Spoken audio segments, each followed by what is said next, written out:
Hey, I just want to say a word about seasons. Like we're changing seasons right now. We're going towards summer. The birds are singing. There's a little dark squirrel here next to me. Um, you know, there are times that the season in our life that we are in expires, and everything tries to tell us, you're no longer fit for that previous season. You're being launched into something new. But it never comes in a way that is easy, at least not always. There is a need for a shaping of yourself to fit the new season.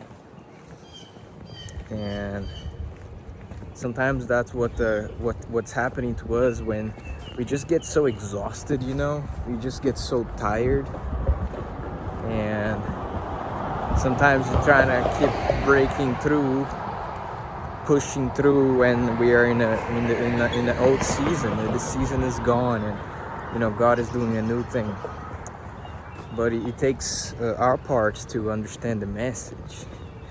And that's where humility kicks in, because the pride of you being familiarized with the previous season, where the ins and outs, and you've walked into that type of you're familiarized with the type of empowerment that you get from that season where you are. But to break that and to recognize that I'm going to something new, and I'm not fit for this new place, in my life that I'm at. Circumstances have changed. What I'm used to isn't working anymore. I'm tired, I'm exhausted. And all that is attempting to lead us to that place of humbling ourselves once again before God, so that He can lift us up and get us fit for what's ahead.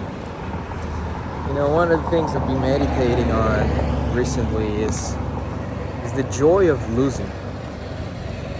We're happy when you gain something, but sometimes we can work so hard to gain and to add up, but we don't understand what a joy it is to subtract, what a joy it is to give up, and actually to lose everything. I feel like when you come to a place where you truly lose everything, like you are no longer trusting in your own means to get things to happen in your way, because you realize you keep pushing through and trying to make it work, and everything works against you. And it doesn't matter how hard you're gonna put your stuff together and go forward, it works against you.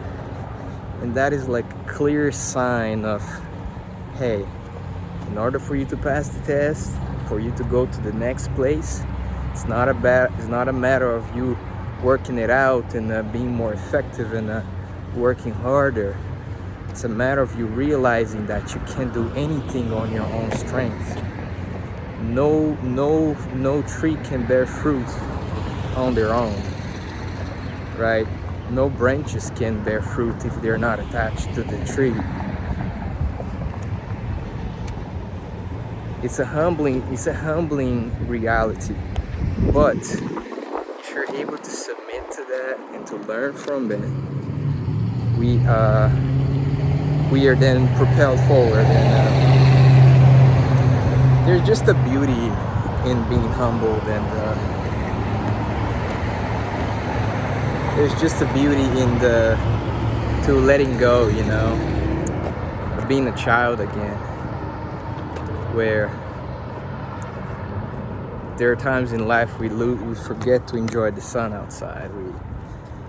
We forget to look at the squirrels on the side of the road, and to be patient with our pets and our dogs, and to understand that they have wish and wants and desires, and that they don't have to fit my schedule all the time. And That what happens is that we start seeing people as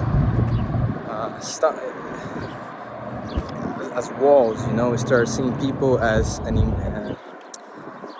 what is the word? It's the problem when you speak another language.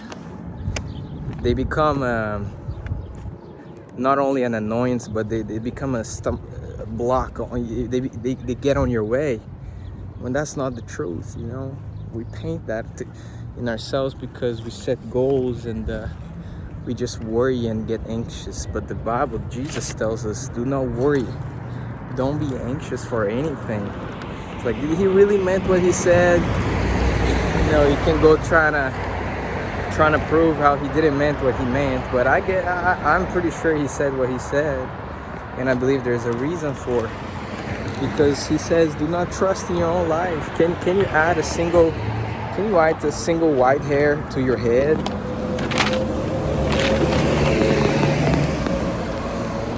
Can you do anything to increase your days on this earth? When your time comes, it comes. It's a very humbling thing to realize that our life is not our own. Sometimes that's the test. The test is to realize, to remember for some of us that have walked already into a surrendered life, a fully surrender, that this life is not mine.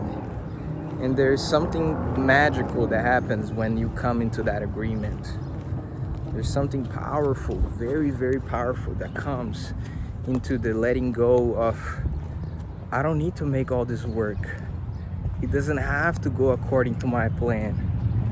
It's just so freeing because it kind of forces you to live the journey. Isn't that what it is about? To be present in the journey.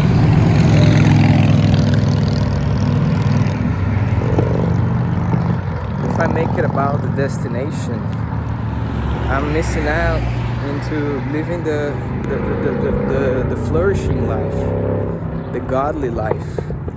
I'm making it all about goals, and we miss people. People it's what matter. People that are around you, the people that you talk in the phone, the people that you buy stuff from, they matter. And there's a reason why we are in their lives. Because they matter. And we have a mission. So I hope this is an encouragement, as it has been to me, to just be like a child again, man. I remember just walking through nature and talking to the plants and just having such a tender heart, just talking to my dog, and just being in such a place of contentment, of pure contentment. And it was a magical, from another world, man. It's just the love of God, that when we will slow down and we enter into the stillness of His presence and we walk a step after the other, we are able to, enter into this realm of beauty where everything starts harmonizing around you. The people you start meeting, they just carry a different smile around you. And people that are bitter around you, they don't affect you anymore. You start affecting them. You start, everything that comes to you, it dies on you, It neutralizes, like it's a love that covers a multitude of sins. And any aggression and any harm comes to you, and it multiplies the love you have inside, and it actually increases. So it works on your advantage. There's a season for everything. I think borderline, that's what it is. Because God wanted to show me a side of the warrior side of God, right? Jesus Christ is coming back as a warrior. He's coming, on the earth he was riding on a donkey, but he's coming back on a horse. He's coming back on a horse. He, the Lord, is a man of war. He's also a lover. He's a bride. He's the bridegroom. He's in child. He's in the eyes of an animal. He's in nature. So we must identify our season. If the wind is not blowing in what you're doing, then maybe seasons have changed. And it's up to you to get fit for what's next. And always, we always have to come back to the place where we are small and low before God. And that's the place where the questions get answered, you know. That's where the next direction from Him comes. And so we can go forward, you know. And it's beautiful what's coming. It's wonderful. It's incredibly powerful. And He makes us ready through every season, through every hardship, man. The hardship, it's an invitation to His glory. I know that beyond a doubt. Anyways, God bless you. I hope you have an awesome day in the Lord Jesus.